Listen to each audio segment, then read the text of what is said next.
गोपींचं वस्त्रहरण आणि कृष्णाचं गोपींना वचन. हेमंत ऋतूतील मार्गशीर्ष महिना पवित्र समजला जातो. ह्या महिन्यात देवी कात्यायनीचे व्रत केले तर ती मनातल्या इच्छा पूर्ण करते, म्हणून वृंदावनातल्या गोपी तिचं व्रत करीत असत. ह्या कुमारिका अरुणोदय होत असतानाच यमुनेच्या पाण्यात स्नान करीत आणि तीरावर देवीची वाळूची मूर्ती तयार करून तिला चंदन आणि फुले वाहत फळांचा नैवेद्य दाखवून तिची मनोभावे पूजा करीत असत. त्यांचे देवीचे व्रत चालू होते. पूजा झाल्यावर त्या देवीकडे श्रीकृष्णाचे प्रेम आपल्याला मिळू दे अशी प्रार्थना करीत. ज्यांचं मन श्रीकृष्णाला समर्पित झालंय अशा कुमारिकांनी नंदपुत्र कृष्णच आपला पती व्हावा म्हणून महिनाभर कात्यायनीची चांगल्या रीतीने पूजा केली. त्यांच्या मनात सतत कृष्णाशिवाय दुसऱ्या कुणाचाच विचार नव्हता. हे सर्व श्रीकृष्णाने जाणले आणि त्याने ह्या कुमारिका गोपींची गंमत करायचं ठरवलं. जिथे गोपी यमुनेच्या नदीत प्रवेश करीत तिथे तो येऊन लपून बसला. गोपींनी आपली वस्त्रे किनाऱ्यावर काढून ठेवली आणि त्या यमुनेच्या पाण्यात स्नानासाठी गेल्या. कृष्ण हळूच बाहेर आला आणि गोपींची वस्त्रे घेऊन यमुनेच्या किनाऱ्यावर असलेल्या कदंबाच्या झाडाच्या फांदीवर जाऊन बसला. गोपींचं मनसोक्त स्नान झाल्यावर त्या नदीच्या किनाऱ्याजवळ आल्या, पण त्यांना आपली वस्त्रे कुठेच दिसेनात. त्या परत पाण्यात जाऊन आपली वस्त्रे शोधू लागल्या, पण ती त्यांना कुठेच दिसत नव्हती. आता काय करावं असा विचार त्या करत असतानाच झाडाच्या फांदीवरून त्यांना श्रीकृष्णाचा आवाज ऐकू आला. तो म्हणाला, हे गोपींनो, तुमची वस्त्रे माझ्याकडे आहेत. ती जर तुम्हाला हवी असतील तर तुम्ही बाहेर या आणि आपापली वस्त्रे घेऊन जा. तुम्ही व्रत करून आधीच अशक्त झाला आहात, तेव्हा तुम्हाला आता जास्त वेळ नदीच्या गार पाण्यात राहता येणार नाही. तेव्हा तुम्ही सर्वजण एकदम किंवा एक एक जण येऊन माझ्याकडून वस्त्रे मागून घेऊन जा. त्या मुलींना काय करावं समजेना. त्या एकमेकींकडे बघू लागल्या.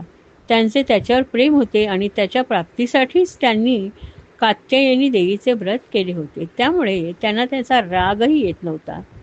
थंडीमुळे त्या आता कुडकुडू लागल्या. त्या श्रीकृष्णाला विनंती करू लागल्या, हे श्रीकृष्णा, तुझ्या खोड्यांनी आमचा छळ करू नकोस. आम्हाला आता ही थंडी सहन होत नाहीये. तू वृंदावनातला अतिशय शहाणा मुलगा आहेस. आमची वस्त्र आम्हाला परत दे. तू जे सांगशील ते आम्ही ऐकू. नाहीतर? ते ऐकून श्रीकृष्ण म्हणाला, नाहीतर काय? त्यातील एक गोपी धीट होती. ती म्हणाली, नाहीतर आम्ही नंदराजाकडे तुझी तक्रार करू. तेव्हा श्रीकृष्ण म्हणाला, तुमच्या बोलण्यात विरोधाभास आहे. तुम्ही म्हणता तू जे सांगशील ते आम्ही ऐकू, पण तुम्ही तर काहीच ऐकत नाही आहात. आता मी तुम्हाला आज्ञा करतो की तुम्ही येऊन आपली वस्त्रे घेऊन जा. गोपींच्या लक्षात आलं की त्याच्याकडे आता कुठचाच पर्याय नव्हता. आता फार वेळ घालवण्यात अर्थ नव्हता, कारण थोड्याच वेळात वृंदावनातील माणसे नदीवर येऊ लागतील.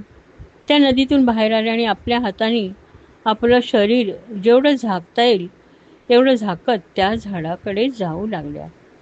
कृष्णाने त्यांची वस्त्रे झाडाला टांगून ठेवली होती. त्यानंतर तो गोपींना म्हणाला, तुम्ही सर्वांनी व्रत केले, पण त्याचे नियम तुम्हाला माहीत नव्हते. यमुनेच्या पवित्र जलात विवस्त्र उतरून तुम्ही वरुण राजाचा अपमान केलाय. तेव्हा त्याचे प्रायश्चित्त म्हणून आपले दोन्ही हात मस्तकावर घेऊन वरुण राजाला नमस्कार करा आणि त्याची क्षमा मागा. मगच मी तुम्हाला तुमची वस्त्रे परत देईन. त्या लज्जित झाल्या होत्या. एका हाताने आपले अंग झाकत दुसऱ्या हाताने त्या वंदन करू लागल्या. तेव्हा कृष्ण म्हणाला, वंदन 2 हात जोडूनच करायचं असतं. तुम्ही एका हाताने वंदन करून तुमची पूजा आणि व्रत निष्फळ ठरेल. तेव्हा तुम्ही वरुण राजाला एका हाताने वंदन करून अपमान करू नका.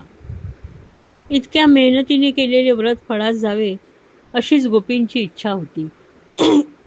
त्या आपल्या ग्लानीतून बाहेर आल्या. त्यांनी आपले हात डोक्यावर जोडले आणि त्या कृष्ण बसलेला होता त्या वृक्षाजवळ पोचल्या. त्यांची भक्ती बघून कृष्णाने त्यांची वस्त्र त्यांना परत दिली. एवढं सगळं होऊन सुद्धा त्या सर्व गोपी कृष्णावर अजिबात रागावल्या नव्हत्या. श्रीकृष्णाला गोपींनी त्यांच्यावरील प्रेमानेच हे कात्यायनीचे व्रत केलेले माहीत होतं. त्यांचे त्याच्यावर किती प्रेम आहे हे त्याला माहीत होतं. त्याचे पण त्यांच्यावर प्रेम होते. तो त्यांना प्रेमाने म्हणाला, तुमच्या मनातल्या प्रेमाची मला पूर्ण कल्पना आहे आणि तुमची ही प्रेमरूपी भक्ती मी स्वीकारली आहे. तुम्ही मनापासून माझ्यावर प्रेम करता. त्यामध्ये कुठल्याही प्रकारची लालसा नाही. ते अत्यंत पवित्र आहे. वनस्पतीचं बीज जमिनीत पडल्यावर त्याला अंकुर येतो आणि ते मोठं होऊ लागतं. परंतु भाजलेले किंवा उकळलेले बी पुन्हा उगू शकत नाही. पहिल्या प्रकारचे बीज मनुष्यातील प्रेमाचं प्रतीक आहे. त्यांच्यामध्ये आकर्षण निर्माण होतं आणि ते प्रेम भोग लालसा उत्पन्न करते. परंतु जे दुसऱ्या प्रकारचे बीज असते ते तुमच्या माझ्या प्रेमाप्रमाणे असते. ते कामना आणि सांसारिक भोगांकडे नेण्यास असमर्थ असते. त्यातून फक्त पवित्र प्रेम आणि भक्ती मिळते. तुमचे व्रत सफल होईल असं मी तुम्हाला वचन देतो. श्रीकृष्णाचे हे बोल ऐकून गोपींना अतिशय आनंद झाला आणि त्याच आनंदात त्या आपल्या घरी पोहोचल्या. श्रीकृष्णाने त्यांच्या मनातील प्रेम ओळखले होते आणि त्याचा स्वीकारही केला होता. त्याचाच आनंद त्याच्या चेहऱ्यावर दिसत होता. त्याच्या मनातलं हे गुपित त्याच्या डोळ्यात प्रतीत होत होतं आणि त्याचे डोळे आनंदाने आणि समाधानाने चमकत होते. ब्राह्मण पत्नींची भक्ती.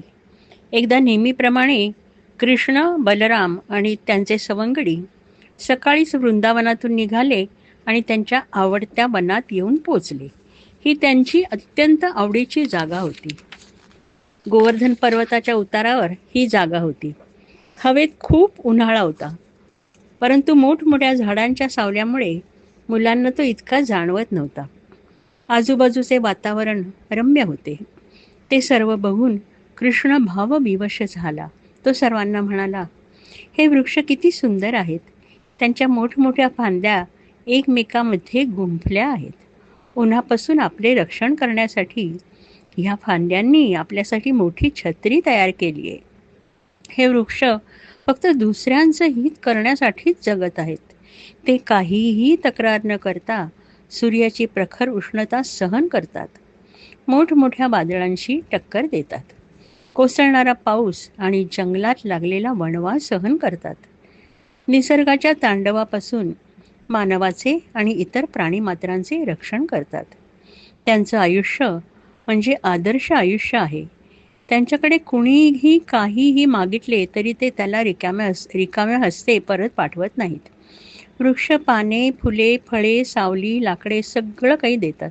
मेल्यावर सुद्धा त्या वृक्षाच्या लाकडांचा मोठ्या प्रमाणात उपयोग केला जातो. आपल्या धर्मग्रंथांमध्ये सांगितले की मनुष्याने जीवन जगताना दुसऱ्याची जास्तीत जास्त मदत करावी आणि वेळ आली तर दुसऱ्याच्या हितासाठी आपल्या जीवनाचा त्याग सुद्धा करावा. ही धर्मग्रंथातील शिकवण कुठल्याही सद्व्रतनी मनुष्यापेक्षाही हे वृक्ष जास्त प्रामाणिकपणे अनुसरतात. श्रीकृष्णाच्या या विचारांचा मुलांच्या मनावर चांगला परिणाम झाला. ते वृक्षांकडे अतिशय आदराने बघू लागले. नेहमी खोड्या करणाऱ्या श्रीकृष्णाने आज अतिशय गंभीर विचार सहजपणे मांडले होते आणि निसर्गाकडून आपण किती शिकू शकतो ह्याची जाणीव मुलांना झाली. थोड्या वेळाने ते सर्व यमुनेच्या किनाऱ्यावर पोचले आणि नेहमीप्रमाणे थट्टा मस्करी करत खेळू लागले. बराच वेळ ते खेळत राहिले. खेळण्याच्या नादात त्यांना वेळेचं भानच राहिलं नाही. आता सूर्य मध्यान्हीला आला होता आणि त्या सर्वांना खूप भूक लागली होती. सर्व मुले राम आणि कृष्णाला म्हणू लागली, आम्हाला खूप भूक लागली आहे. आम्ही खाण्यासाठी काहीच बरोबर आणलं नाही. तेव्हा तुम्ही आम्हाला काहीतरी भोजन द्या. तुम्हाला काहीच अशक्य नाही. थोडा विचार करून कृष्ण म्हणाला, तुमचं म्हणणं बरोबर आहे. आपण काहीच शिदोरी घेऊन आलो नाही. पण मला एक कल्पना सुचली आहे. जवळच एक पवित्र स्थान आहे आणि तिथे वेदांमध्ये पारंगत असलेले अनेक ब्राह्मण अंगिरस नावाचा यज्ञ करत आहेत. तेथे तुम्ही जा आणि त्यांना सांगा, वृंदावनातील बलराम आणि कृष्णाने आम्हाला तुमच्याकडे भोजन मागण्यासाठी पाठवले. मुलांना खूप आनंद झाला. ती धावतच निघाली आणि लवकरच त्या स्थानापाशी पोचली. तिथे असलेल्या ब्राह्मणांना त्यांनी साष्टांग नमस्कार घातला आणि म्हणाले, आम्ही वृंदावनातले गुराखी आहोत. आम्ही इथे गायींना चरायला घेऊन आलोय. नंदराजाचे पुत्र कृष्ण आणि बलराम सुद्धा आमच्याबरोबर आहेत. आम्हाला सर्वांना भूक लागली. कृष्ण आणि बलरामांनीच आम्हाला तुमच्याकडे अन्न आणायला पाठवलंय. त्यांनी सांगितलंय की तुम्ही सौत्राम आणि यज्ञ करीत नाही, त्यामुळे ह्या यज्ञाचे अन्न ग्रहण करण्यास आम्हाला कोणतीही हरकत नाही. सौत्राम आणि यज्ञामध्ये यजमानाच्या घरचे अन्न खाता येत नाही. ब्राह्मणांनी त्यांचं म्हणणं निमूटपणे ऐकून घेतलं, पण त्यावर त्यांनी कुठचीच प्रतिक्रिया दाखवली नाही. फळाच्या अपेक्षेने मोठमोठ्या कर्मकांडात अडकलेले ते ब्राह्मण अज्ञानी असूनही स्वतःला ज्ञानी मानत होते. मनुष्य रूपातील नारायणांना न ओळखून त्यांनी मुलांच्या विनंतीकडे दुर्लक्ष केले. खरं म्हणजे अग्नी, देवता, यजमान, यज्ञ आणि धर्म ही सगळी रूपे भगवंताचीच आहेत. परंतु शरीराला आत्मा मानणाऱ्या त्या मूर्खांना कृष्ण एक सामान्य माणूस वाटल्यामुळे ते कळलं नाही. ते ब्राह्मण जेव्हा होय किंवा नाही काहीच बोलले नाहीत, तेव्हा गोपाळ निराश होऊन परतले. त्यांनी ती सर्व कहाणी राम आणि कृष्णांना सांगितली. ती ऐकून श्रीकृष्ण हसला आणि म्हणाला, आता तुम्ही त्यांच्या पत्न्यांकडे जा आणि त्यांना सांगा की रामकृष्ण येथे आले आहेत आणि आम्हा सर्वांना अन्न हवंय. त्या पाहिजे तेवढे अन्न तुम्हाला देतील. माझ्यावर त्यांचे अत्यंत प्रेम असून त्यांचे मन नेहमी माझ्याकडेच लागलेले असते. कृष्णाच्या सांगण्यानुसार गोपाळ ब्राह्मणांच्या पत्नी जेथे बसल्या होत्या तेथे गेले. त्यांना वंदन करून ते म्हणाले, कृष्णाने तुम्हाला निरोप पाठवलाय की तो आपला भाऊ बलराम गोपाळ आणि गायींबरोबर जवळच आलेला आहे आणि आम्हा सर्वांना भूक लागली आहे. तेव्हा आपण आम्हा सर्वांसाठी अन्न द्या. हे ऐकून त्या ब्राह्मणांच्या बायका अतिशय आनंदी झाल्या. त्या बरेच दिवसांपासून श्रीकृष्णाच्या लीला ऐकत होत्या आणि त्यांना श्रीकृष्णाच्या दर्शनाची ओढ लागली होती. त्यांनी यज्ञासाठी तयार केलेले स्वादिष्ट अन्न भांड्यांमध्ये भरून घेतले आणि जशा नद्या समुद्राकडे जाण्यास उतावीळ असतात त्याचप्रमाणे त्या श्रीकृष्णाकडे जाण्यास निघाल्या. श्रीकृष्णाने आपल्या या भक्तांना अतिशय सुंदर दर्शन दिले. त्याने रेशमी पितांबर नेसला होता. गळ्यात सुंदर फुलांची वनमाळा होती आणि ती त्याच्या छातीवर दिमागदार दिसत होती. मस्तकाच्या कोरळ्या केसांमध्ये मोरपंखांचा मुकुट होता. उजव्या हातात त्याने कमळ घेतले होते आणि डावा हात सवंगड्यांच्या खांद्यावर ठेवून तो स्मितहास्य करीत उभा होता. श्रीकृष्णाचं ते विलोभनीय रूप पाहून ब्राह्मण पत्नींचे भान हरपले. त्या स्वतःला आजूबाजूच्या परिस्थितीला पूर्ण विसरून गेल्या आणि एकाग्र चित्ताने श्रीकृष्णाची मूर्ती आपल्या डोळ्यात साठवून घेऊ लागल्या. सुषुप्ती अवस्थेत जसं मन शांत होतं त्याप्रमाणे श्रीकृष्णाच्या दर्शनाने त्यांचं मन शांत झालं. त्यांच्या मनात काय विचार चालले आहेत ह्याची श्रीकृष्णाला कल्पना होती. त्याने अत्यंत प्रेमभराने त्यांना बसायला सांगितले आणि तो म्हणाला, माझ्यावरच्या निस्सीम आणि निस्वार्थ भक्तीमुळे तुम्ही माझ्याकडे इतक्या दुरून आला आहात. मी तुमच्यासाठी काय करू? माझ्या प्रेमापोटीच तुम्ही तुमच्या धर्माचा, पतींचा, मुलांचा, नातेवाईकांचा विचार न करता यज्ञशाळेतून माझ्याकडे निघून आलात. तुमचं प्रेम भक्ती खरोखर अतुलनीय आहे. पण आता तुम्ही यज्ञशाळेत परत जा, कारण तुम्ही गेल्याशिवाय तुमच्या ब्राह्मण पतींचा यज्ञ पूर्ण होऊ शकणार नाही. श्रीकृष्णाचे हे बोल ऐकून त्या ब्राह्मण पत्नी रडू लागल्या. त्या म्हणाल्या, हे प्रभू, आपण असं कठोर बोलू नये. आपण प्राप्त झालेल्याला पुन्हा संसारात जावं लागत नाही, ही वेदवाणी आपण सत्य करा. आम्ही सर्वांच्या आज्ञेचे उल्लंघन करून आपल्या चरणापाशी आलो आहोत. आपल्या चरणांशी पडलेल्या तुळशीच्या पानांची माळ करून घालायची आमची इच्छा आहे. आमचे पती, पुत्र, माता, पिता, भाऊबंद किंवा नातेवाईक सुद्धा आमचा स्वीकार करणार नाहीत. तेव्हा आता आपण आपल्या चरणी शरण आलेल्या आम्हाला दुसऱ्या कोणालाही शरण जावे लागणार नाही असं करा. तेव्हा श्रीकृष्ण म्हणाला, देवींनो, तुमचे पती, पुत्र, माता, पिता, भाऊबंद आणि इतर लोक तुमचा तिरस्कार करणार नाहीत, कारण तुम्ही माझ्याशी एकरूप झाला आहात. मी कायम तुमच्या हृदयात आहे. ह्या संसारामध्ये माझ्या शरीराचा सहवास हाच काही माझ्या प्रेमाला किंवा भक्तीला कारण ठरत नाही. म्हणून तुम्ही जा आणि आपलं मन माझ्यावर केंद्रित करा. तुम्हाला माझी प्राप्ती होईल. श्रीकृष्णाच्या सांगण्याप्रमाणे ब्राह्मण पत्नी यज्ञशाळेत परत गेल्या. त्यांच्याबरोबर सर्व ब्राह्मणांनी आपला यज्ञ पूर्ण केला. ब्राह्मणांचा पश्चाताप. ब्राह्मणांना जेव्हा समजलं की त्यांच्या पत्नींना श्रीकृष्ण दर्शन झालं आणि आपण मूर्खासारखे वागलो, तेव्हा त्यांना स्वतःचीच शरम वाटली. श्रीकृष्ण दर्शनाची फार मोठी संधी त्यांच्या हातातून निसटून गेली होती. त्यांच्या पत्नींना परमेश्वराच्या भक्तीच्या जोरावर श्रीकृष्ण दर्शन झाले होते आणि ते स्वतःला अत्यंत दुर्दैवी समजत होते. ते विचार करू लागले, आम्ही स्वतःला अतिशय शुद्ध समजतो. एकतर आमचा जन्म ब्राह्मण मातापित्यांपोटी झाला आणि दुसरं म्हणजे आमचं उपनयन झालं आणि आम्हाला गायत्री मंत्र मिळाला आणि तिसरं आम्ही वेदाध्ययन केलं, ज्यामुळे आम्हाला हा यज्ञ करण्याची अनुमती मिळाली. पण आमचं हे शुद्धीकरण बाह्य स्वरूपाचं झालं. आम्हाला अंतर्यामी शुद्धत्व आलेच नाही. नाहीतर ती लहान बालके अन्न मागत होती, त्यांना आम्ही नाही म्हणालोच नसतो. आम्ही फार मोठा अपराध केलाय. प्रत्यक्ष नारायणाने यदुकुळात श्रीकृष्ण म्हणून मानवी जन्म घेतलाय हे माहीत असून सुद्धा आम्ही बालकांच्या बोलण्याकडे दुर्लक्ष केलं. आम्ही फार मोठे तपस्वी ब्राह्मण आहोत. आम्ही अतिशय उत्तम रीतीने यज्ञ पार पाडतो. कर्मकांडांमध्ये आमच्यासारखे निपुण कुणी नाही. ह्या अहंकारात आम्ही इतके मग्न होतो की ज्या परमेश्वरासाठी आम्ही हे सर्व करत होतो त्यालाच आम्ही ओळखलं नाही. धिक्कार असो आमचा. नारायणांनी त्या मुलांमार्फत आम्हाला गृहस्थाश्रमाची आठवण करून दिली होती की यज्ञ पूर्ण झाला नसला तरी भूक लागलेल्या मनुष्याला अन्न देणे हा गृहस्थ धर्म आहे. नाहीतर त्या परमेश्वराला आमच्याकडे अन्न मागण्याची काय गरज होती. पण आम्ही इतके दुर्दैवी आहोत की हे आमच्या लक्षातच आलं नाही. त्या लहान बालकांकडे आम्ही संपूर्ण दुर्लक्ष केलं.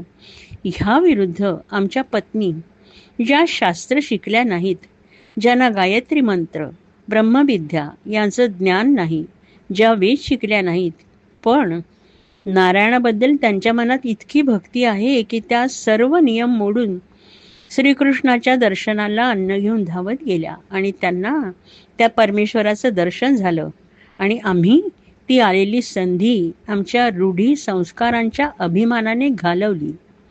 हे श्रीकृष्णा, आम्ही तुझी मनापासून क्षमा मागतो आणि तुला अत्यंत नम्रपणाने वंदन करतो.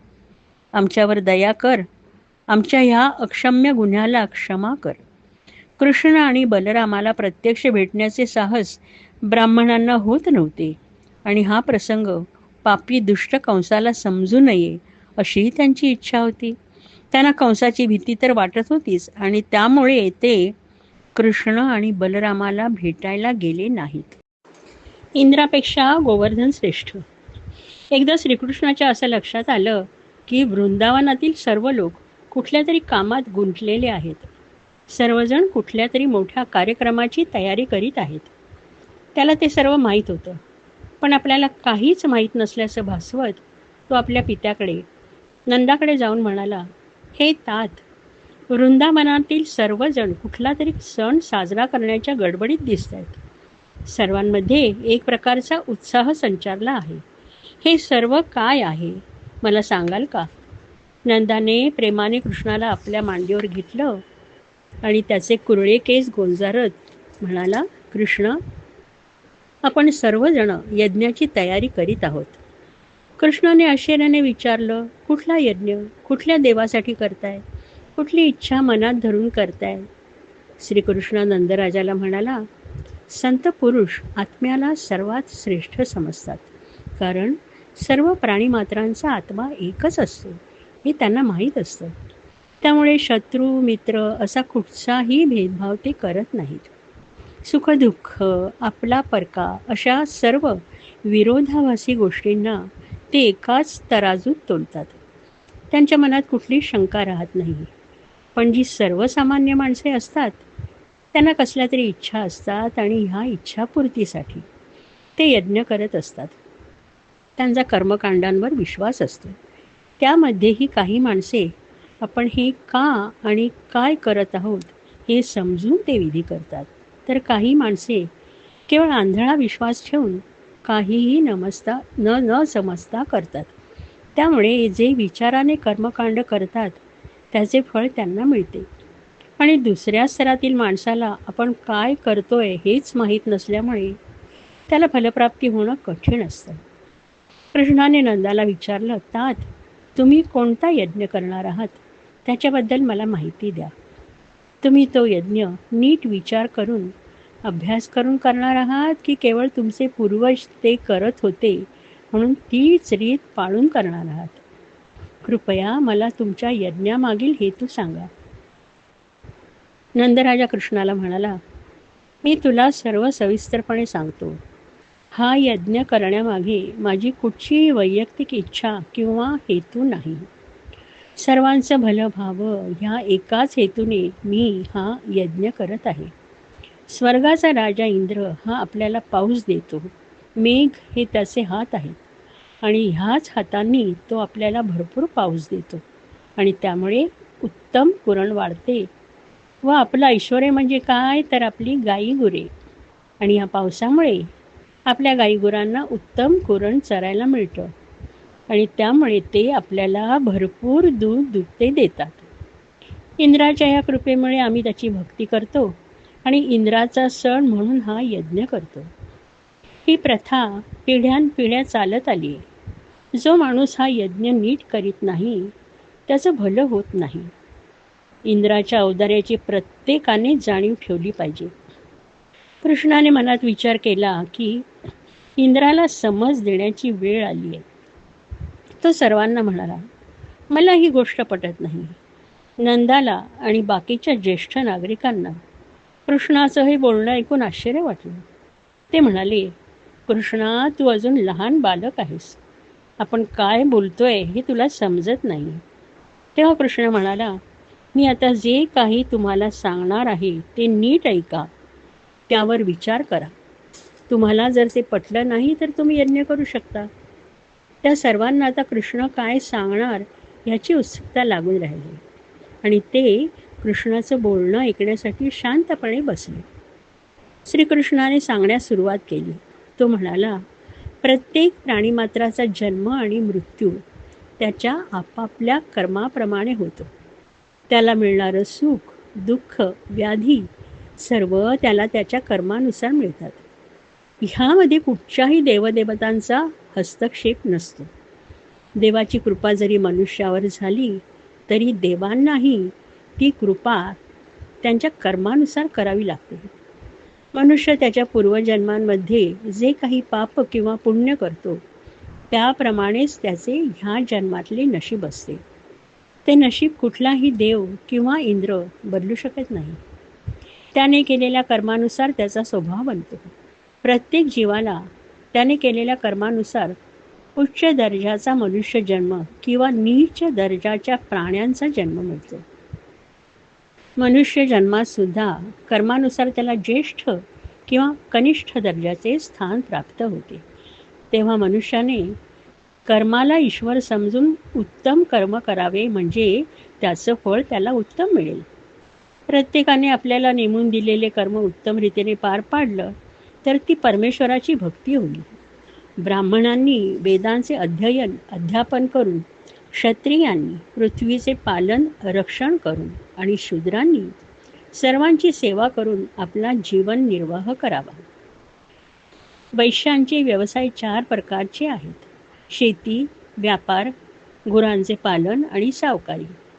त्यापैकी आपण 3ऱ्या प्रकारात येतो. त्यामध्ये गायींचे रक्षण करणे हे आपलं काम आहे आणि त्यांच्यापासून मिळणाऱ्या पदार्थावर आपली उपजीविका चालते. सत्वगुण, रजोगुण, तमोगुण हे त्या संसाराच्या स्थिती, उत्पत्ती आणि विनाश ह्यांना कारणीभूत आहेत. हे विविध प्रकारचे संपूर्ण जग स्त्री पुरुषांच्या संयोगाने रजोगुणामुळे उत्पन्न होते. रजोगुणाच्या प्रेरणेमुळे मेघ सगळीकडे पाऊस पाडतात. त्यापासून अन्न आणि अन्नापासून सर्व जीवांची उपजीविका चालते. यात इंद्र काय करतो? श्रीकृष्ण पुढे नंदाला म्हणाला, तात, आपण वनवासी माणसे आहोत. आपल्याजवळ नगरे, गावे नाहीत. जंगले, पर्वत हीच आपली घरे आहेत. म्हणून ह्यापुढे आपण गायी, ब्राह्मण आणि पर्वत ह्यांच्याच पूजेला आरंभ करूया. इंद्र यज्ञासाठी जी सामुग्री गोळा केली आहे त्यातूनच ह्या यज्ञाचे अनुष्ठान होऊन द्या. अनेक प्रकारचे अन्नपदार्थ आणि गायींचे दूध ह्यांनी वेदज्ञ ब्राह्मणांच्या द्वारा गोवर्धन पर्वताची पूजा करा आणि अनेक गरीब आणि भुकेल्या लोकांना अन्न द्या. आपण सर्वांनी अंगाला सुगंधी उटणे लावून, सुंदर वस्त्रे परिधान करून, अलंकार व फुले घालून गायी, ब्राह्मण, अग्नी आणि गोवर्धन पर्वताला प्रदक्षिणा घालावी असं माझं मत आहे. जर आपल्याला हे योग्य वाटत असेल तर तसं करा. कालरूप भगवंतांनी अर्थात कृष्णाने इंद्राची घमेंड घालवण्यासाठी जे सांगितले ते नंद आणि इतर सर्व गोपांनी मनापासून स्वीकारले. श्रीकृष्णाने सांगितल्याप्रमाणे त्यांनी ब्राह्मणांकडून स्वस्ती वाचन करून घेऊन इंद्र यज्ञाच्या सामुग्रीने गोवर्धन पर्वतासाठी यज्ञ केला. ब्राह्मणांना आदरपूर्वक भेटवस्तू दिल्या, गुरांना चारा घातला. ब्राह्मणांचे आशीर्वाद घेऊन आणि चांगला साज शृंगार करून गोप गोपी बैल जुंपलेल्या गाड्यांमधनं श्रीकृष्णाच्या लीलांचे गायन करीत गोवर्धनाची प्रदक्षिणा करू लागले. गोपगोपींना आपण काय करतोय ते बरोबर आहे ह्यावर विश्वास बसावा म्हणून श्रीकृष्णाने स्वतःच गोवर्धनाचे विशाल शरीर धारण करून प्रकट झाला आणि मीच गोवर्धन आहे असं म्हणत अन्न खाऊ लागला. श्रीकृष्णाने आपल्या त्या स्वरूपाला आणि इतर व्रजवासींसह स्वतःला नमस्कार केला आणि म्हणाला, पहा केवढं आश्चर्य आहे. ह्या गिरिराजाने साक्षात प्रकट होऊन आपल्यावर कृपा केली आहे. इंद्राचा क्रोध. वृंदावनातील हा सर्व प्रकार बघून इंद्र अतिशय क्रोधित झाला. श्रीकृष्णाच्या सांगण्यावरून गोपालांनी त्याचा जो अपमान केला होता तो त्याला सहन होत नव्हता. त्याने संवर्तक नावाच्या मेघगणाला बोलावून घेतले आणि म्हणाला, व्रजातील ह्या गोपालांना आपल्या संपत्तीची नशा चढली आहे. त्यांनी सामान्य मनुष्य असणाऱ्या श्रीकृष्णाच्या बळावर माझा देवराज इंद्राचा अपमान केला आहे. श्रीकृष्ण त्यांना सांगतोय की माझ्यासाठी करण्यात येणारा यज्ञ बंद करा आणि त्याप्रमाणे वर्षानुवर्षे माझ्यासाठी करण्यात येणारा यज्ञ ह्यावर्षी बंद झाला आहे. मी त्यांना मोठी शिक्षा देणार आहे. त्यांना असं वाटतंय की या लहानशा कृष्णाच्या मदतीने ते जन्ममृत्यूचा भवसागर तरून जाणार आहेत. त्यांना ब्रह्मविद्या माहीत नाही. श्रीकृष्ण अज्ञानी आहे. तो स्वतःला फार शहाणा समजतो. कुणाला मान द्यावा हे त्याला समजत नाही आणि असा हा श्रीकृष्ण वृंदावनातील ज्ञानी गोपाळांचा विश्वासू सल्लागार बनलाय. त्याने माझी मोठी अवहेलना केली आहे. माझ्याऐवजी ज्या गायींची पूजा केली आहे त्या गायींचा तुम्ही संहार करा. मी तुमच्या पाठोपाठ ऐरावतावर बसून त्यांना कशी शिक्षा मिळाली आहे हे बघायला येईन. इंद्राने अशी आज्ञा दिल्यावर मेघ जोराच्या वेगाने वृंदावनाच्या दिशेने निघाले. वृंदावनात पावसाळा नसून सुद्धा मुसळधार पाऊस पडू लागला. हळूहळू पावसाचं रूपांतर अतिवृष्टीत होऊ लागलं. विजा चमकू लागल्या. त्या एकमेकांवर आपटून गडगडाट होऊ लागला. अव्व व प्रवाह नावाचा प्रचंड वाऱ्याने ढग जोराने ढकलले जाऊन मोठमोठ्या गारा पडू लागल्या. पाऊस थांबतच नव्हता. सर्व व्रजभूमी पाण्याने भरून गेली आणि उंच सखल भाग दिसेनासे झाले. अतिवृष्टी आणि झंझावातामुळे जनावरं थरथर कापू लागली. गोप गोपी थंडीने काकडून श्रीकृष्णाला शरण गेले. मुसळधार पावसाने जेरीस येऊन सर्वांनी आपापली मस्तके झुकवून आणि मुलांना पोटाशी धरून थरथर कापत ते श्रीकृष्णाजवळ आले आणि त्याला म्हणाले, हे कृष्ण, तू गोकुळाचा स्वामी आहेस. हे भक्तवत्सला, इंद्राच्या क्रोधापासून आमचं रक्षण कर. श्रीकृष्णाला माहिती होतं की इंद्राचा यज्ञ बंद केल्यामुळे तो क्रोधित होऊन वृंदावनातील गोपाळांना आणि गाईगुरांना मोठी शिक्षा देतोय. त्याने विचार केला, इंद्राचं गर्भहरण करण्याची वेळ आता आली आहे. तो स्वतःला तीनही लोकांचा स्वामी समजतो. त्याचा हा अभिमान मी आता नाहीसा करणार आहे. सत्वगुणी देवांना ऐश्वर्याचा अभिमान वाटता कामा नये.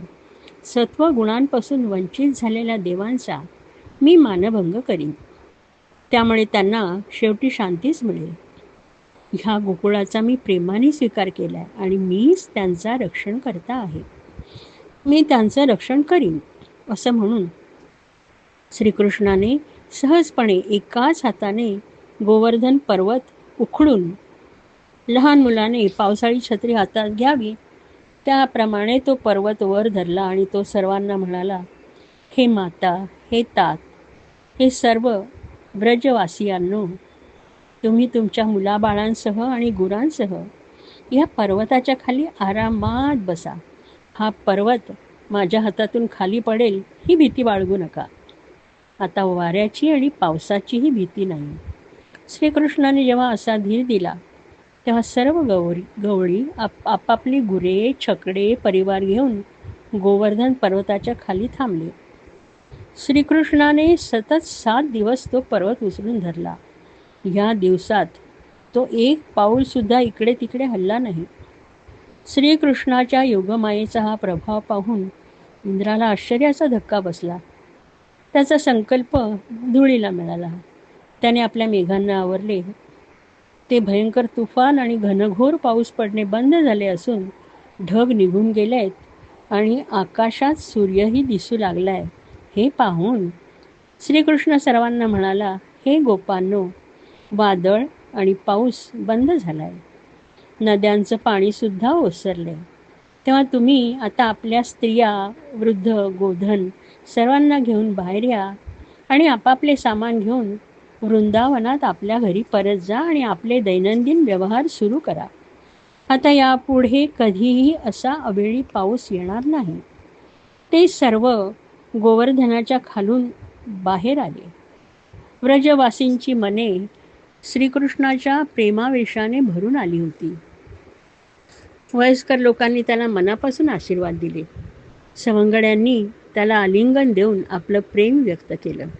गोपींनी अतिशय आनंदाने प्रेमपूर्वक दही, तांदूळ, पाणी इत्यादी घेऊन त्याचा मंगलविधी केला आणि त्याला शुभाशीर्वाद दिले. यशोदा, रोहिणी, नंद, बलराम ह्यांच्या आनंदाला तर सीमाच नव्हती.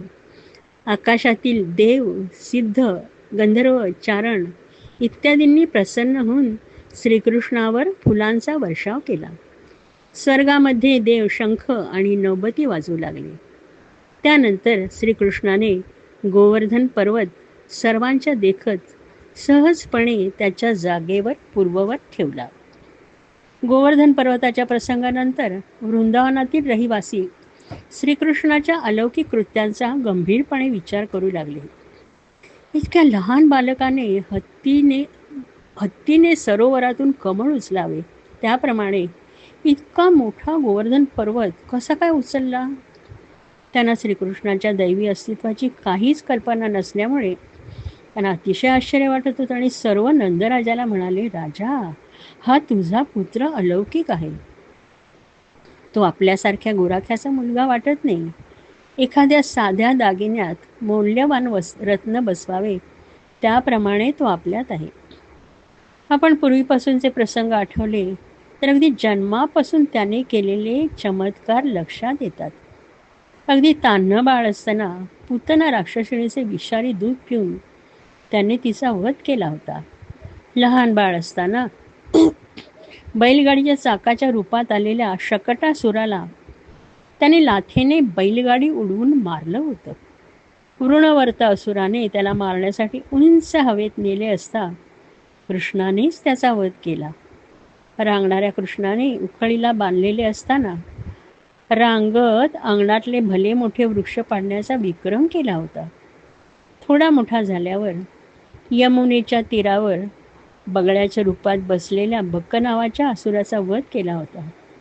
त्याचप्रमाणे प्रलंब आणि धेनुकासुराचाही वध केला होता. वनाला लागलेला वळवा श्रीकृष्णाने एकट्याने विझवून गोपालांचे आणि गाईउरांचे रक्षण केले होते. आपल्या डोळ्यासमोर कृष्णाने कालियाच्या फण्यावर नाच केला होता आणि त्याला यमुनेतला डोह सोडून जायला लावले होते आणि आपल्यासाठी यमुनेचे पाणी गोड पिण्यास योग्य केले होते. आणि अशा ह्या कृष्णावर आम्ही आत्यंतिक प्रेम करतो.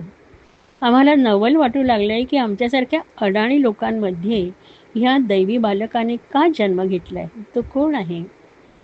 गोपाळांचं हे बोलणं ऐकून नंद विचारात पडला. फार वर्षापूर्वी महर्षी गार्गींनी त्याला जे सांगितलं होतं ते त्याला कथन करावं असं त्याला वाटू लागलं. कारण कृष्णाविषयी त्याच्या दैवी लीलांबद्दल त्याला मनोमन कुतूहल वाटत होतं. तो सर्वांना म्हणाला, एकदा महर्षी गर्ग माझ्याकडे आले असता त्यांनी मला जे सांगितलं होतं ते मी तुम्हाला सांगण्याचा प्रयत्न करतो. भगवान नारायण असुरांचा नाश करण्यासाठी आणि सामान्यांचं रक्षण आणि कल्याण करण्यासाठी वेगवेगळ्या युगात वेगवेगळे अवतार धारण करतात. ह्या युगात त्यांनी सावळ्या आणि सुंदर श्रीकृष्णाचा अवतार धारण केला आहे. नारायणांची अनेक नावे आणि अनेक रूपे आहेत.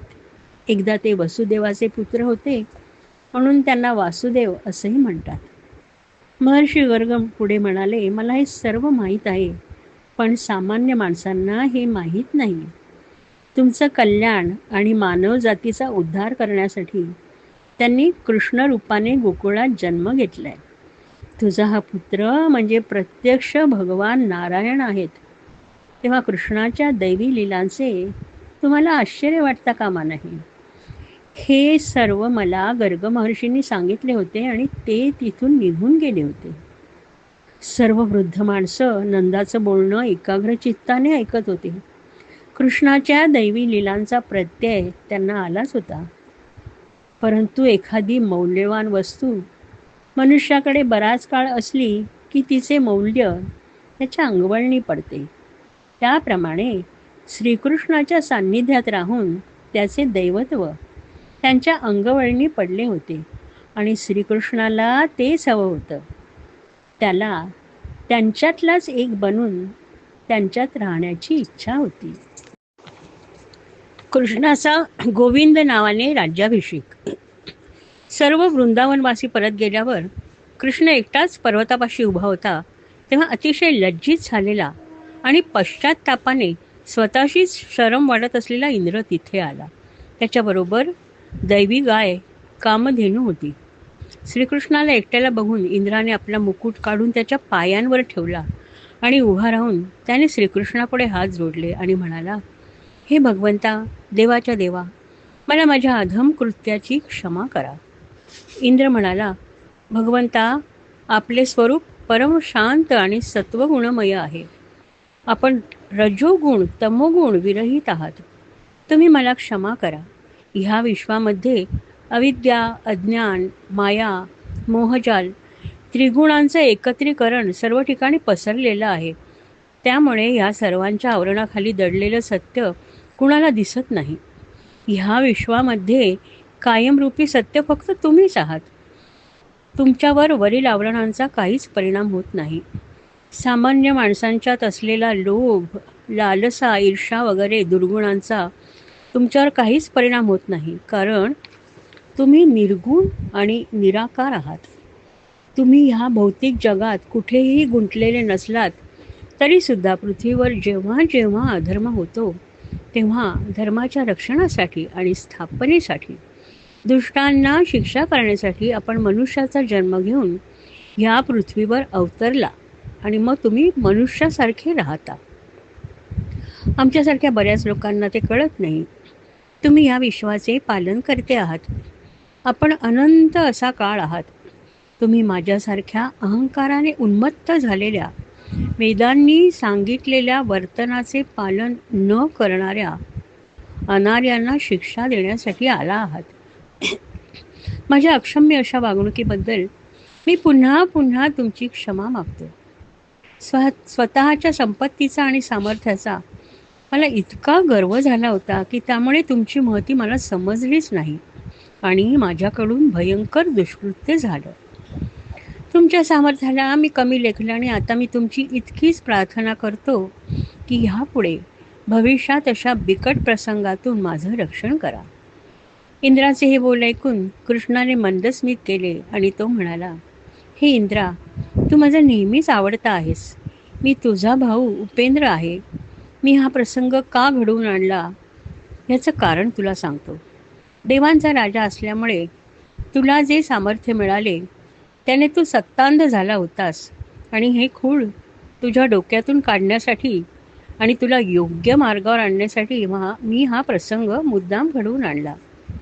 मी गोपाळांना इंद्राचा सण थांबवायला सांगितला ते तुझ्याबद्दलच्या द्वेषामुळे नसून तुझं कल्याण करणं हाच हेतू माझ्या मनात होता.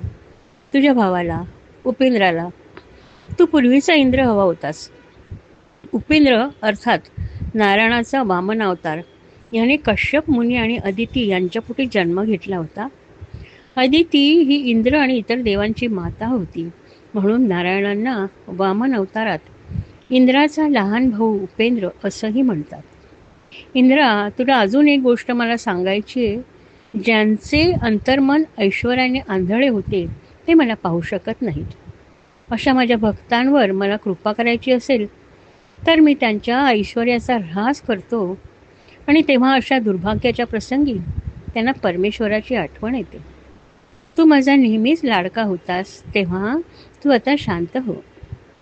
कामधेनू कृष्णाजवळ आली आणि म्हणाली, आम्ही फार भाग्यवान आहोत की तुम्ही वृंदावनात गुराखी म्हणून जन्म घेतलाय.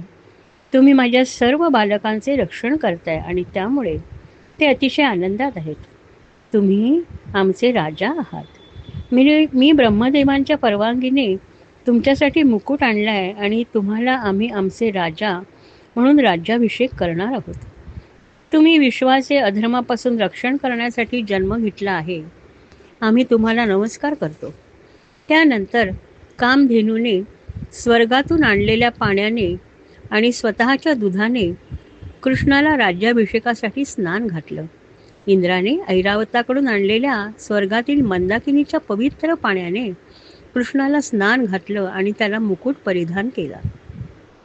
त्यानंतर इंद्र म्हणाला, आजपासून तुम्ही गोविंद नावाने ओळखले जाल, कारण तुम्ही गायी, वासरे, गुरे यांचे आणि सर्व विश्वाचेच रक्षण करते आहात. मी इंद्र म्हणजे देवांचा राजा आहे, पण तुम्ही तिन्ही लोकांचे परमेश्वर आहात, तेव्हा तुम्ही गोविंद आहात. ह्या नावाने तुम्हाला सर्वजण ओळखतील. देवर्षी नारद, ऋषी तुंबरू ह्यांनी भगवंतांची स्तुती केली. गंधर्व, विद्याधर, सिद्ध आणि चारण ह्यांनी भगवंतांच्या यशाचे गायन केले. अप्सरांनी नृत्य केले आणि सर्व देवदेवतांनी आकाशातून श्रीकृष्णावर फुलांचा वर्षाव केला. स्वर्गात सर्व ठिकाणी फक्त भगवंताच्या स्तुतीचे कथन होत होते. तिन्ही लोकांमध्ये परमानंद ओसंडून वाहू लागला. गायीच्या सडातून इतकं दूध वाहू लागलं की पृथ्वी ओलीचिंब झाली. नद्यांना वेगवेगळ्या रसांचा पूर आला. वृक्षांमधून मधाच्या धारा वाहू लागल्या.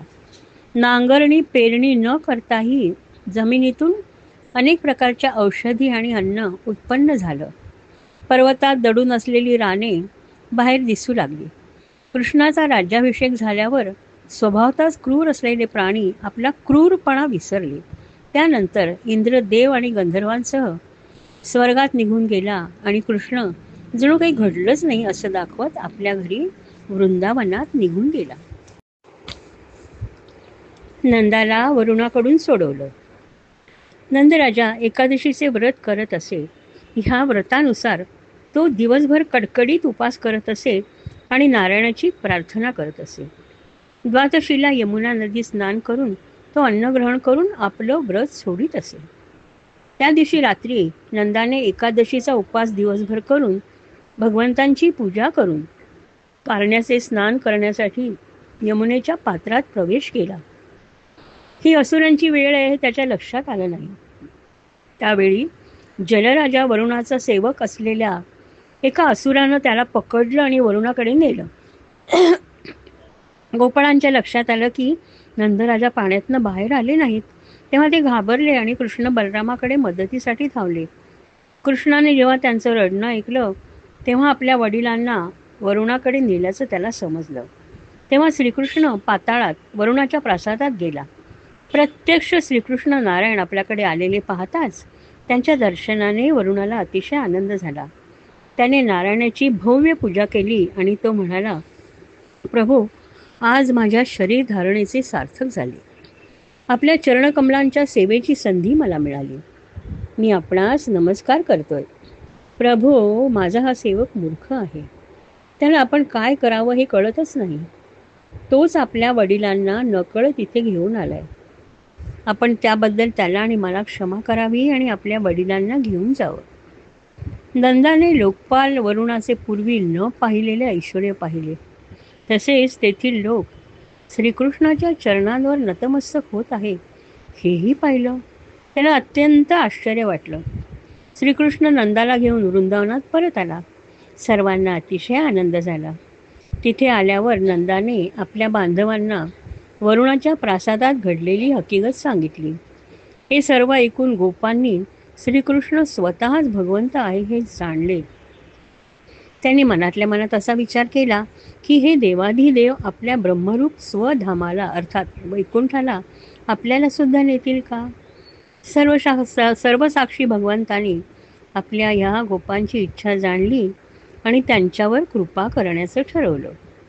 त्यांनी विचार केला, ह्या जगामध्ये जीव अज्ञानाने शरीरालाच आत्मा समजून अनेक गोष्टींची इच्छा धरतो आणि त्यांची पूर्तता करण्यासाठी चांगली वाईट अनेक प्रकारची कर्मे करतो आणि त्यांचं फळ म्हणून श्रेष्ठ कनिष्ठ योनींमध्ये जन्म घेतो आणि ब्रह्मन ह्या आपल्या खऱ्या स्वरूपाला ओळखत नाही. ह्या निष्पाप गोपाळांना जे माझी आत्यंतिक भक्ती करतात त्यांना मी ह्या ब्रह्मनाचे दर्शन घडवीन.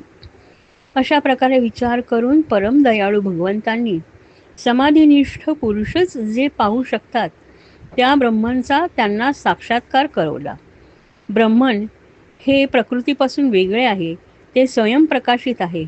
ते खरं सत्य आहे. त्याला जन्म नाही आणि मृत्यूही नाही. ज्याला सुरुवात नाही आणि शेवटही नाही आणि ते अनंत आहे. ज्यांच्या मनातील मायेचा पटल विरून गेलेला असतो त्यांनाच ह्या ब्रह्मनचा साक्षात्कार होतो. पण भगवंतांच्या कृपेने त्या अज्ञानी आणि निष्पाप गोपालांना जे कृष्णावर मनस्वी प्रेम करत होते, कृष्णाशिवाय कुठलाही विचार त्यांच्या मनात येत नव्हता, त्या नंद आणि गोपांना श्रीकृष्णाने ब्रह्मनचा साक्षात्कार करवला. भगवंतांसाठी महिमा किती मोठा होता. सर्वांना नारायणाचे वैकुंठधाम दिसले. ते स्वतःचं अस्तित्व विसरून गेले आणि परमानंदात निमग्न झाले. वैकुंठात नारायण म्हणजेच श्रीकृष्ण होता आणि वेद त्याची स्तुती करण्यात मग्न होते. त्यांनी आजूबाजूला पाहिलं तेव्हाच तोच श्रीकृष्ण त्यांना त्यांच्या बाजूला वृंदावनात दिसला. त्यांनी स्वतःला हलवून पाहिलं, पण त्यांच्या डोळ्यात काय खरं काय खोटं याचा संभ्रम स्पष्ट दिसत होता. पौर्णिमेची रात्र. शरद ऋतूला सुरुवात झाली होती. मोगरा आणि इतर सुगंधी फुलांचा सुवास वातावरणात भरून राहिला होता. श्रीकृष्णाने रासक्रीडा करण्याचा संकल्प केला आणि आपली भक्ती करणाऱ्या गोपींना आनंदी करण्याचं ठरवलं. त्यासाठी त्याने पौर्णिमेची रात्र निश्चित केली. पौर्णिमेची रात्र आली. फार दिवसांनी भेटलेल्या पतीने प्रियेच्या मुखाला केशर वगैरे लावून तिचा विरह लाभ दूर करावा त्याप्रमाणे चंद्रमा पूर्व दिशेचे मुख आपल्या शीतल किरणरूप करांनी कुरवाळत होता आणि चराचराचा ताप दूर करत होता. श्रीकृष्ण यमुनेच्या तीरावर गेला. नुकतंच उगवलेलं चंद्रबिंब केशरासारखं लालसर आणि लक्ष्मीच्या मुख कमलाप्रमाणे मनोहर दिसत होतं. यमुनेच्या तीरावरची वाळू आणि आजूबाजूचं वन रुपेरी आणि सोनेरी किरणांनी उजळून निघालं होतं. श्रीकृष्णाने आपली बासरी घेतली आणि तो अतिशय तन्मयतेने मधुर गीत वाजवू लागला. त्याच्या मधुर गीताचे सूर वृंदावनात ऐकू येऊ लागले. कृष्णाने गोपींची मने आधीच आपल्या अधीन करून घेतली होती. बासरीचे ते प्रेमवर्धक सूर ऐकताच गोपी एकमेकींना न कळवताच कृष्ण जिथे होता तिथे जाण्यास निघाल्या.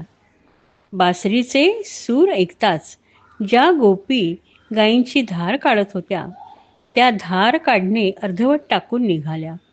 ज्या दूध तापवीत होत्या त्या उतू जाणारे दूध तसंच सोडून ज्या लापशी करत होत्या त्या भांडे चुलीवरून खाली न उतरवताच निघाल्या. ज्या घरातील लोकांना जेवायला वाढत होत्या त्या वाढण्याचं काम सोडून आणि ज्या मुलांना दूध पाजत होत्या त्या पाजणं सोडून आणि ज्या पतीची सेवा करत होत्या त्या सेवा सोडून आणि ज्या स्वतः जेवत होत्या त्या जेवण सोडून कृष्णाकडे जाण्यास निघाल्या. काही गोपी आपल्या अंगांना चंदन व उटणे लावित होत्या, तर काही डोळ्यांमध्ये काजळ घालत होत्या. ते घालायचं सोडून उलटसुलट अलंकार घालून श्रीकृष्णाकडे निघाल्या. पतींनी, पित्यांनी, जातबांधवांनी त्यांना अडवलं, पण त्या इतक्या कृष्णमय झाल्या होत्या की त्यांनी कुणाचंच ऐकलं नाही. त्यावेळी काही गोपी अशा होत्या की त्यांना घरातून बाहेर पडणं अशक्य झाले होते. त्यांनी आपले डोळे बंद केले आणि त्या अतिशय तन्मयतेने श्रीकृष्णाचं ध्यान करू लागल्या. आपल्या प्रियतम श्रीकृष्णाच्या असह्य विरहाच्या वेदनांनी त्यांच्या हृदयात इतकी व्यथा निर्माण झाली की त्यामुळे त्यांचं पाप भस्म होऊन गेलं आणि ध्यानामध्ये कृष्णाला दिलेल्या आलिंगनाच्या सुखाने त्यांचं पुण्यही संपलं. अशा रीतीने पापपुण्य संपल्यामुळे त्यांचे गुणमय देह नाहीसे झाले. त्या परमपुरुषाशी त्यांचे मिलन झाल्यामुळे त्यांनी त्रिगुणात्मक देहाचा त्याग केला आणि त्या दिव्य देही झाल्या. त्यांना मोक्ष प्राप्त झाला. शुकांचे हे बोल ऐकून परीक्षित राजाने त्यांना विचारलं, हे मुनिवर्य, माझ्या मनात एक शंका आहे. तुमच्या म्हणण्याप्रमाणे ह्या गोपी श्रीकृष्णावर प्रियकर म्हणून प्रेम करीत होत्या. त्या श्रीकृष्ण म्हणजे परब्रह्म समजून त्याची भक्ती करत नव्हत्या. त्यांचं प्रेम इंद्रिय सुखाधीन होतं, तरी त्यांना मोक्ष कसा मिळाला? त्यावर शुकदेव म्हणाले, गोपींनी जरी श्रीकृष्णावर प्रियकर म्हणून प्रेम केलं तरी श्रीकृष्ण परब्रह्म असल्यामुळे त्यांच्या वासनायुक्त प्रेमाचं रूपांतर भक्तीमध्ये झालं आणि त्यांना मोक्ष मिळाला. चेदीराज शिशुपालाने श्रीकृष्णाबद्दल द्वेषभाव ठेवूनही त्याला शेवटी मोक्ष मिळाला. गोपी तर कृष्णावर अनन्य प्रेम करत होत्या, मग त्यांना मोक्ष मिळाल्यास काय नवल? हे राजा, अविनाशी अनंत जे आहे ते निर्गुण आहे, परंतु मनुष्याच्या परमकल्याणासाठी हे अनंत त्रिगुणात्मक रूप धारण करतात, ज्याला आपण अवतार म्हणतो. म्हणूनच काम, क्रोध, भय, स्नेह, नातेसंबंध किंवा परमकल्याणासाठी भक्ती ह्यापैकी कुठच्याही भावनेने ह्या परमात्म्याशी जोडले गेलेले जीव त्याच्याशी एकरूप होतात. श्रीकृष्ण आणि गोपी. श्रीकृष्णानं पाहिलं, वृंदावनाच्या जवळजवळ सर्व गोपी यमुना किनारी आल्या होत्या आणि त्या कृष्णाभोवती फेर धरून त्याचं मधुर बासरीवादन ऐकत होत्या. त्याने आपले बासरीवादन थांबवले आणि तो त्यांना म्हणाला, हे गोपींनो, अशा मध्यरात्री तुम्ही ह्या जंगलात का आला आहात? रात्री येताना तुम्हाला हिंस्र पशूंची भीती वाटली नाही का? तुम्ही घरी परत जा. स्त्रियांनी इथं थांबणं योग्य दिसत नाही. तुमचे पती, तुमची मुले, तुमचे आईवडील तुम्ही दिसत नाही हे पाहून घाबरून जातील. त्यांच्याकडे परत जाणं तुमचं कर्तव्य आहे. तुमच्या गायींची आणि वासरांची काळजी कोण घेणार? तुम्ही हे पौर्णिमेच्या चांदण्यात न्हालेले सुंदर वन पाहिलेत, माझं मधुर संगीत ऐकलत आणि आता तुम्ही आपापल्या घरी जा आणि आपली कर्तव्ये करा. माझ्यावरील अत्यंत प्रेमाने पराधीन होऊन तुम्ही इथे आला असाल तर ते योग्य आहे, कारण सर्वच प्राणी मात्र माझ्यावर प्रेम करतात. पण हे गोपींनो, पतीची आणि त्याच्या बांधवांची निष्कपट भावाने सेवा करणे आणि मुलाबाळांचं पालन पोषण करणे हाच स्त्रियांचा श्रेष्ठ धर्म आहे. कुलीन स्त्रियांनी परपुरुषाकडे जाणे सर्वथैव निंद्य आहे. हे स्वर्गप्राप्तीसाठी विघातक आहे. ह्यामुळे तुमची अपकीर्ती होईल, तेव्हा तुम्ही घरी परत जा. हे गोपींनो, माझ्या लीला आणि गुणांच्या श्रवणाने, रूपाच्या दर्शनाने, माझ्या सतत चिंतनाने तुम्ही माझी भक्ती करा. माझ्यावर प्रियकरासारखे प्रेम करणे चुकीचे आहे, म्हणून मी परत एकदा तुम्हाला आपापल्या घरी जाण्यास सांगतोय. श्रीकृष्णाचे हे बोल ऐकून गोपी अतिशय खिन्न झाल्या. जणू दगडी पुतळ्यासारख्या त्या निश्चेष्ट झाल्या. त्यांच्या सर्व आशा धुळीला मिळाल्या. त्यांचे चेहरे कोमेजून गेले, त्यांची हृदये दुःखमय झाली. त्यांनी माना खाली घातल्या आणि त्यांच्या डोळ्यातून अश्रू वाहू लागले.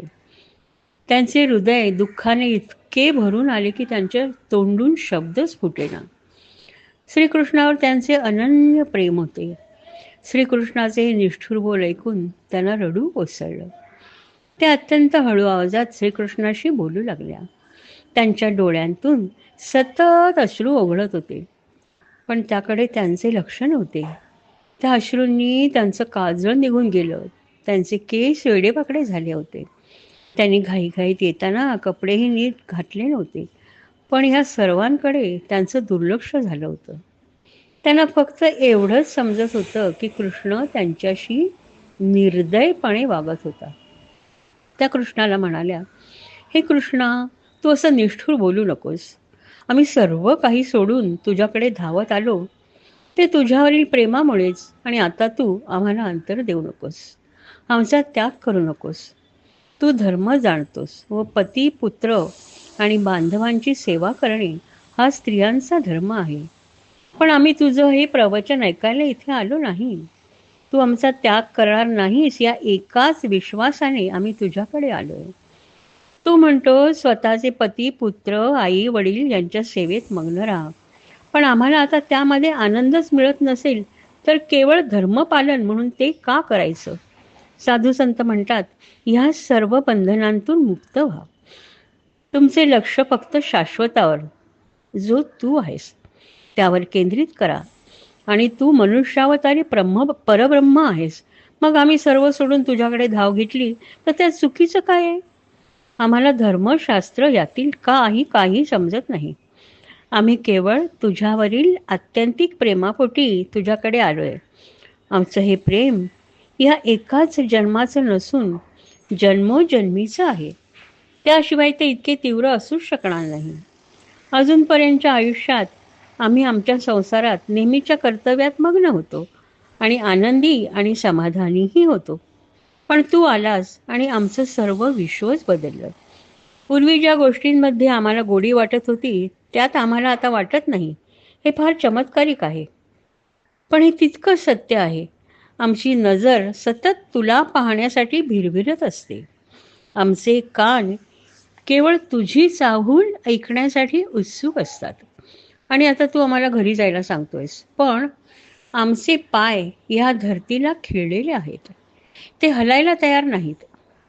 तुझं स्मितहास्य बघायला, तुझं मधुर संगीत ऐकायला आणि तुझ्या मिठीसाठी आम्ही आसुसलेले आहोत. आमचे लक्ष तुझ्याकडे लागलेलं आहे आणि फक्त तुझाच विचार करतो आणि त्यानुसार वागतो. कृष्णा, तूच सांग, कुठली स्त्री तुझं हे मोहक रूप, स्मितहास्य, भरदार छाती, अजानुबाहू बघून मोहित होणार नाही? तेव्हा आता आमच्यावर दया कर आणि आमचा स्वीकार कर. श्रीकृष्णाने अत्यंत दयाळूपणे त्यांच्याकडे बघून स्मितहास्य केले. श्रीकृष्ण जो देवांचा देव नारायण ह्याचा अवतार होता, जो शाश्वत आणि परब्रह्म होता, ज्याला कुठल्याही इच्छा नव्हत्या, त्याने आपण सर्वसामान्य मनुष्य आहोत असं भासवत गोपींच्या प्रेमांचा स्वीकार केला. श्रीकृष्ण म्हणजे तारकांनी वेढलेल्या चंद्रासारखा दिसत होता. तो त्यांच्याबरोबर गाऊ लागला, नाचू लागला. त्याच्या वैजयंतीमालेचा सुवास असं म्हणतात दरवळत होता. त्याचे केस वाऱ्याबरोबर उडत होते. तो त्यांच्याबरोबर निरनिराळे खेळ खेळत होता. ह्या सर्वांचा अत्यानंद तो मनापासून उपभोगत होता. असंच गोपींना वाटत होतं आणि कृष्ण फक्त आपलाच आहे असं प्रत्येक गोपीला वाटू लागलं. कृष्ण फक्त माझा आहे आणि तो फक्त माझ्या एकटीवरच अत्यंतिक प्रेम करतोय असं प्रत्येक गोपीला वाटू लागलं. आणि ह्या विचाराने प्रत्येकीच्या मनात थोडा गर्व निर्माण झाला आणि ह्या गर्वाचं हरण करण्यासाठी कृष्ण त्यांच्यामधून अदृश्य झाला. कृष्णाचा शोध. श्रीकृष्ण अचानक अदृश्य झाल्यामुळे गोपी सैरभैर झाल्या. त्या जंगलात सर्व ठिकाणी कृष्णाचा शोध घेऊ लागल्या. त्या वेड्यासारख्या झाडांकडे कृष्णाबद्दल विचारपूस करू लागल्या. पिंपळ, वड, अशोक, चाफा प्रत्येक झाडाला त्या विचारू लागल्या. त्या म्हणू लागल्या, कृष्ण फक्त आमचाच आहे असा अहंकार आमच्यामध्ये निर्माण झाला होता आणि म्हणून तो आम्हाला सोडून गेलाय आणि आम्ही इथे त्याच्यासाठी विलाप करतोय. त्यानंतर सर्व गोपी रडत रडत तुळस, मोगरा, मालती ह्या झाडांना कृष्णाबद्दल विचारणा करू लागल्या आणि अचानक त्यांना श्रीकृष्णाच्या पावलाच्या खुणा दिसल्या. ह्या ठशांचा मागोवा घेत श्रीकृष्णाला शोधत त्या पुढे जाऊ लागल्या. त्यांच्या लक्षात आलं, श्रीकृष्णाच्या चरणचिन्हांबरोबर एका स्त्रीचीही चरणचिन्हे दिसत होती आणि दोघांची चरणचिन्हे एकमेकांच्या जवळ होती. हे सर्व पाहून त्या गोपी असूयेने पेटून उठल्या. त्या एकमेकींना म्हणू लागल्या, एक गोपी त्याला आपल्या सर्वांहून प्रिय आहे म्हणून तो तिला एकटीला त्याच्याबरोबर घेऊन गेला. काही वेळाने त्यांच्या लक्षात आलं की त्या स्त्रीची चरणचिन्हे दिसत नव्हती. तेव्हा त्यांना खात्री झाली की श्रीकृष्णाने तिला उचलून घेतली असावी आणि त्यांना खूपच राग आला. त्या गोपी त्या चरणचिन्हांचा मागोवा घेत पुढे निघाल्या. त्यांना वेलीवरची फुले खाली विखुरलेली दिसली. त्यांनी तर्क केला की कृष्णाने त्या स्त्रीसाठी फुलं तोडली असणार. त्याने ती फुलं तिच्या केसात माळली आणि त्यातीलच काही फुलं तिथे विखुरलेली दिसत होती. जी गोपी एकटी कृष्णाबरोबर गेली होती तिच्याही मनात विचार येऊ लागले, श्रीकृष्ण फक्त माझ्यावरच प्रेम करतो म्हणून इतर सर्व गोपींना सोडून तो फक्त मला घेऊन आला. त्याने मला उचलून घेतलं, माझ्या केसात फुलं माळली. तो केवळ माझ्यावरच प्रेम करतो. मी दमले आहे असं सुचवताच त्याने कुठलाही विचार न करता मला उचलून पाठीवर घेतलं. पण ज्या क्षणी तिच्या मनात विचार आला की मी आता कृष्णमय झाले आहे, त्याच्याशी एकरूप झाले आहे, त्या क्षणी त्याने तिला खाली ठेवले आणि तो अदृश्य झाला. कृष्णा तू कुठे आहेस असं म्हणत ती रडू लागली. ज्या गोपी कृष्णाला शोधत तिथे आल्या त्यांना ती रडणारी गोपी दिसली. तिने रडत रडत गोपींना आपली हकीकत सांगितली. त्या सर्व गोपी अश्रू भरल्या डोळ्यांनी यमुना नदीच्या किनाऱ्यावर आल्या आणि श्रीकृष्णाची स्तुती करत त्याची आळवणी करू लागल्या. त्याला परत येण्याची कळकळीची विनंती करू लागल्या. श्रीकृष्णाच्या लक्षात आलं की सर्व गोपींचं गर्वहरण झालंय. तेव्हा तो त्यांच्यापुढे प्रकट झाला. त्याने त्याचा आवडता पितांबर नेसला होता. गळ्यात वैजयंती माला होती. कानात मत्स्याकृती कुंडले चंद्रप्रकाशात चमकत होती. त्याच्या मुकुटातलं मोरपीस त्याच्या कुरळ्या केसांबरोबर वाऱ्याने झुलत होतं. तो फारच सुंदर दिसत होता. सर्व गोपी आनंदाने बेभान होऊन त्याच्याकडे धावत गेल्या. कोणी त्याचे हात हातात घेऊ लागल्या, कुणी त्याला आलिंगन देऊ लागल्या, तर कुणी त्याच्या खांद्यावर आपलं मस्तक ठेवू लागल्या. ज्याप्रमाणे मुमुक्षाने मुमुक्ष म्हणजे ज्यांना मोक्ष मिळवण्याची तीव्र इच्छा असते ते, मोक्ष मिळावा किंवा संसाराच्या दलदलीत रुतलेल्या मनुष्याला ब्रह्मविद्या जाणणारा कुशल गुरु भेटावा जो त्याला त्या दलदलीतून बाहेर काढेल, तशी अवस्था गोपींची कृष्णाला बघून झाली. मनुष्य 3 अवस्थांमधून जातो. एक जागृतावस्था. या अवस्थेमध्ये तो पूर्णपणे जागृत असतो. त्याची सर्व ज्ञानेंद्रिय आणि कर्मेंद्रिय सक्रिय असतात. 2 स्वप्नावस्था. ह्यामध्ये मनुष्य निद्राधीन होतो. त्याची इंद्रिये क्रियाशील नसतात पण त्याचं मन सक्रिय असतं. मनाने तो कुठेही जाऊ शकतो, काहीही करू शकतो. सुषुप्ती अवस्था अर्थात गाढ निद्रा. ह्या अवस्थेत मनुष्याला कशाचीच जाणीव नसते. त्याची इंद्रिये निष्क्रिय असतात आणि त्याचं मनही निष्क्रिय आणि निर्विकार असतं. इंद्रिये आणि मन ह्यांच्या अनुपस्थितीत घेतलेला निद्रेचा भोग म्हणजे केवळ शांती आणि आनंद असतो. गोपींना श्रीकृष्णाला बघून सुषुप्ती अवस्थेसारखी शांती मिळाली.